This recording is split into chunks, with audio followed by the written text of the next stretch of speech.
दतिया चुनाव के परिणामों को आए एक दिन हो गए हैं, मगर उसके चुनाव परिणामों की गूंज आज भी सुनाई दे रही है। बीजेपी ने इस चुनाव में मिली हार की समीक्षा के लिए दतिया चुनाव से जुड़े सभी पदाधिकारियों के साथ भोपाल में एक लंबी समीक्षा बैठक की। सीएम हाउस में हुई इस बैठक में मुख्यमंत्री डॉक्टर मोहन यादव और हेमंत खंडेलवाल के साथ दतिया में तैनाती वाले 4 मंत्री भी शामिल हुए। बैठक के बाद पार्टी ने 2 सदस्यों की कमेटी बनाई है जो दतिया के हार के गुनाहगारों को तलाशेगी। दतिया को लेकर कितना मंथन हुआ भोपाल की इस बैठक में, इस रिपोर्ट में देखिए।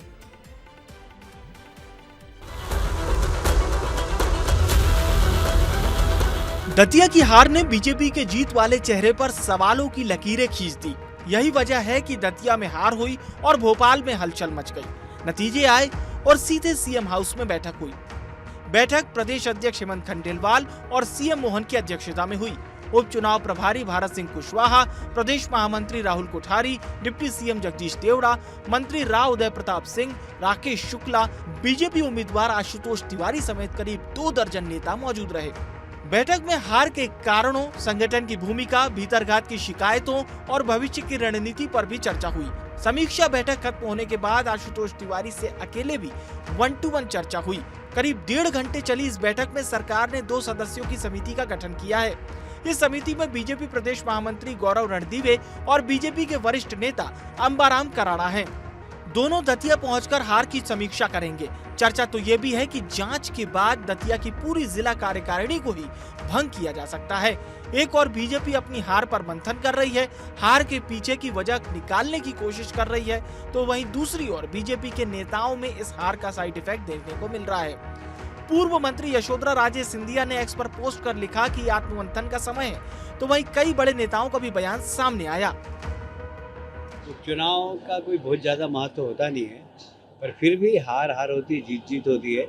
और हमारे प्रदेश अध्यक्ष ने कहा कि हम इसके ऊपर चिंतन करें। चुनाव तो बहुत अच्छी तरीके से जीत रहे थे, लेकिन हमारे कुछ लोगों ने भीतरघात करके और पार्टी को चुनाव हराया है। ऐसे लोगों से बहुत हमारी पार्टी को बच के रहना चाहिए। बीजेपी के अंदर उठ रहे सवालों के बीच कांग्रेस को भी हमला बोलने का मौका मिल गया। उनसे कहूंगा कि समीक्षा में 3 विषय रखें। पहला परफॉर्मेंस, दूसरा गवर्नेंस और तीसरा विंडेक्टिव पॉलिटिक्स। कृपया प्रशासन में बैठे लोग जनहितकारी विषयों पर जनभावनाओं को समझने का प्रयत्न करें। दूसरा, विकास के कामों में जो भ्रष्टाचार है उसको रोकें। और तीसरा, जो प्रतिशोध की राजनीति बीजेपी मध्य प्रदेश में कर रही है इसको बंद करें, अन्यथा उनका कोई भविष्य नहीं है। सियासी बयानबाजियों से परे दतिया की हार के बाद बीजेपी अब डैमेज कंट्रोल में जुट गई है। समीक्षा बैठक, जांच समिति और नेताओं के बयानों के बीच सबसे बड़ा सवाल यही है कि आखिर हार की असली वजह क्या रही।